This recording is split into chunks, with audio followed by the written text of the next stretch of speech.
Now, one final point on the science of climate change, and there are many. As I say, we've made 7 talks down here, averaging about an hour apiece, talking about the flawed science.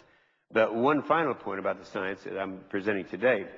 I'm approached by many in the media and others who ask, what if you're wrong, Inhofe? What if you're wrong to doubt the dire global warming predictions? Will you be able to live with yourself for opposing the Kyoto Protocol? My answer is blunt. The history of the modern environmental movement is chock full of predictions of doom that never came true. They said it and never came true. We've all heard the dire predictions about the threat of overpopulation, resource scarcity, mass starvation, and the projected death of the oceans. None of these predictions came true, yet it never stopped the doomsayers from continuing to predict the dire environmental future. The more the eco-doomsayers' predictions fail, the more the eco-doomsayers predict. These failed predictions are just one reason I respect the serious science out there today debunking the latest scaremongering on climate change. Scientists like MIT's Richard Lindzen, former Colorado State climatologist Roger Pelkey, the University of Alabama's Roy Spencer and John Christie, Virginia State climatologist Patrick Michaels, Colorado State University's William Gray, atmospheric physicist Fred Singer, Willie Soon of the Harvard Smithsonian Center for Astrophysics, Oregon State climatologist George Taylor, astrophysicist Sally Balumis, just to name a few, but you never hear them. The media never talks about these well-established scientists. But more importantly, it is the global warming alarmists who should ask the question, what if they are correct about man-made catastrophic global warming? Because they have come up with no meaningful solution to their supposed climate crisis in 2 decades. Let's get that other one up here. We need that one up. If the alarmists truly believe that man-made greenhouse gas emissions are dooming the planet, then they must face up to the fact that symbolism does not solve the climate crisis. It is long past the time for a separate climate change fact from fact to hysteria. Let me just show you this right here. This is one I used on the floor once before, and a very prominent senator from the Northeast who had bought into this whole hoax called global warming, after he saw this chart and researched it and found it was true.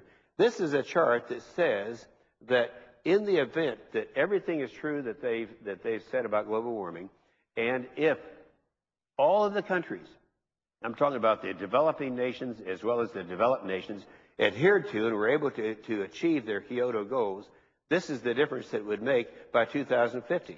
It's not even measurable. A final point on the science of climate change. I'm approached by many in the media and others who ask what if you're wrong? Well, I think the answer is that they have been wrong all along. If the alarmists truly believe that man-made greenhouse gas emissions are dooming the planet, then they must first face up to the fact that symbolism does not achieve a supposed climate crisis. The alarmists freely concede that the Kyoto Protocol, even if fully ratified and complied with, would not have any meaningful impact on the global temperatures, as this chart shows us. And keep in mind that Kyoto is not even close to being complied with by many of the nations that ratified it. There are 15 European Union nations that ratified the Kyoto Protocol. 13 of them have not made their goals, and so they're not going to be able to do it. Many of the nations that ratified Kyoto are now realizing what I have been saying all along. The Kyoto Protocol is a lot of economic pain for no climate gain. Legislation that has been proposed in this chamber would have even less of the temperature effect than Kyoto's undetectable impact. And more recently, global warming alarmists and the media have been praising California for taking action to limit CO2. But here again, this costly feel-good California measure, which is actually far less severe than Kyoto, will have no impact on the climate, only the economy. Symbolism does not solve a climate crisis. In addition, we now have many environmentalists and Hollywood celebrities like Lori David, who has been advocating measures like changing standard light bulbs in your home to fluorescent to help avert global warming. Changing into more energy-efficient light bulbs is a fine thing to do, but somehow to imply that we can avert a climate disaster by these actions is absurd. Once again, symbolism does not solve the climate crisis. But this symbolism may be hiding a dark side. While greenhouse gas limiting proposals may cost the industrialized West trillions of dollars, it is the effect on the developing world's poor that is being lost in the debate.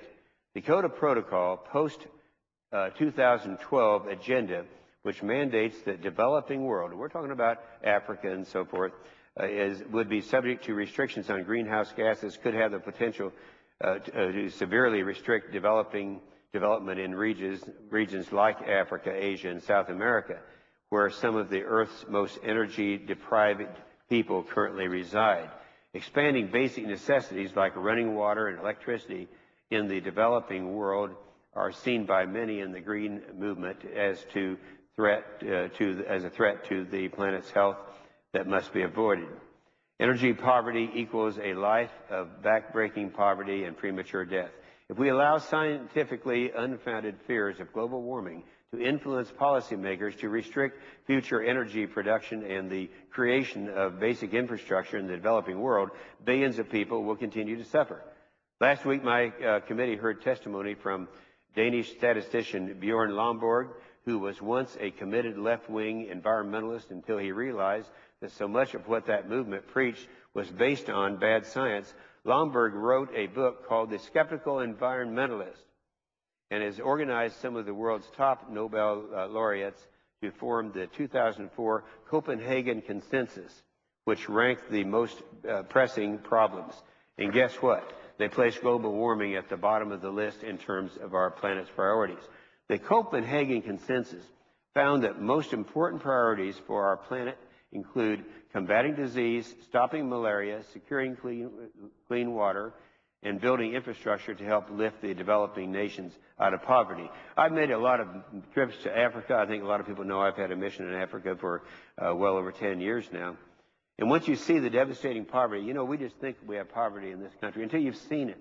You've walked through the back streets of Cotonou, Benin, and seen little kids barefooted running through the junk piles with rats biting at their heels and their feet bleeding. Poverty has a grip on that continent. You quickly realize that fears about global warming are severely misguided.